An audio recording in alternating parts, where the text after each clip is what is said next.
2 பேர் ஒரு ரூம்ல இருக்காங்க. மூணாவதா ஒரு ஆள் வராங்க ரூமுக்கு. நானும் இந்த ரூம்ல தங்க போறேன் அப்படின்னு.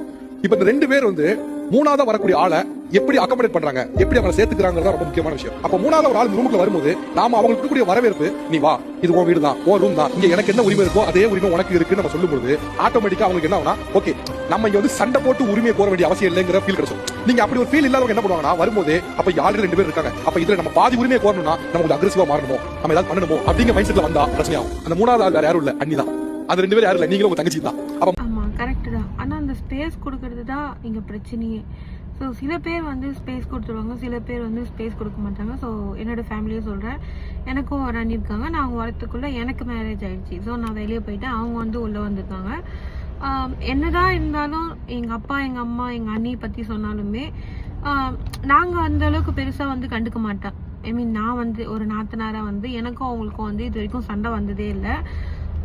நான் சண்டை போடணுன்ற அவசியம் இருக்கு. நிறைய இடத்துல நான் நினைச்சா சண்டை போடலாம், அவங்களும் நினைச்சா இதுக்கு சண்டை போட்டிருக்கலாம். ஆனால் அட்ஜஸ்ட்மெண்ட் பண்ணிட்டு 2 பேரும் சண்டை போடக்கூடாது. இப்போ என் இடத்துல எங்கள் அண்ணி இருக்காங்க. இப்போ எங்கள் வீட்டில் நான் சின்ன பொண்ணு, லாஸ்ட் பொண்ணுன்றதுனால செல்லங்குத்து வளர்த்துட்டாங்க. அந்த இடத்துல வந்து எங்கள் அண்ணி ஃபர்ஸ்ட் கல்யாணம் ஆகிட்டு வீட்டுக்கு வந்தோடனே எங்கள் வீட்டில் சொன்ன எல்லாருமே என்ன மீன் பண்ணி சொல்கிறாங்க, இது மாதிரியே இருக்கு, நான் எப்படி சொல்கிறோம் அதே மாதிரி இது மாதிரியே இருக்கு. என் அண்ணி சொன்னது அதுதான், நான் எது பண்ணாலும் உன்ன மாதிரி இருக்க இது மாதிரி பண்ற அப்படின்றா சொல்றாங்க எல்லாரும். அப்படின்னு பார்க்கும்போது என் இடத்துல வச்சு அவங்கள பாக்குறாங்க அப்படின்னு எனக்கு தோணுச்சு. இருந்தாலும் அது லைஃப் லாங்கா வராது. ஏன்னா மாமியார் மாமனார் அது சண்டை கண்டிப்பா இருக்கும். அவ்வளோ சண்டை இருந்தாலும் இது வரைக்கும் நாங்க சண்டை போட்டது இல்லை.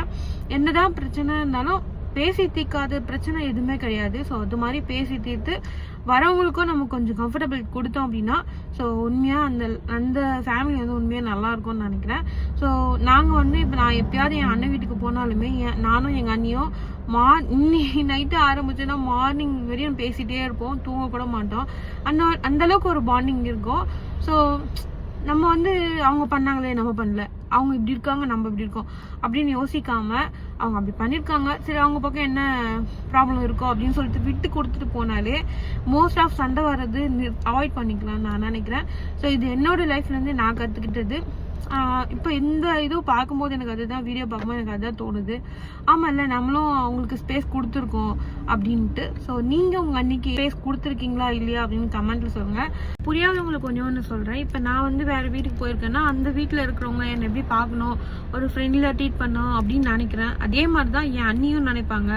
அப்போ ஒரு நாத்தனாராக என்னோட இதுவில் நான் கரெக்டாக இருக்கிற மாதிரி எனக்கு தோணுது. அதனால தான் இந்த வீடியோக்கு ரியாக்ட் பண்ணலாம் அப்படின்னு சொல்லிட்டு. இந்த அளவுக்கு அந்த மாதிரி இருக்க பழகிக்கோங்க, ஹாப்பியாக இருக்கும் லைஃப்.